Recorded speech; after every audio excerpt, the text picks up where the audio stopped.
ఇది ప్రజల తిరుగుబాటు. ప్రజలు గాని కండెర్ర చేస్తే మీ ఊర్లోనే మీకు పుట్టుగతులుండవు. ఈ విషయం మీరు గుర్తుపెట్టుకోండి. తెలుగుదేశం పార్టీ లేకుండా చేస్తాడంట. నిన్ను పుట్టించిన దేవుడు వల్ల కూడా కాదు. కబద్దార్, జాగ్రత్తగా ఉండమని హెచ్చరిస్తున్నాను. పసుపు జెండ ఇంటి మీద కడిత పథకం ఉండదా?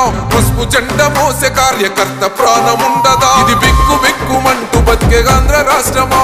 రాబందులేలుతున్న రౌడీల రాజ్యమా? శిల పలక మీద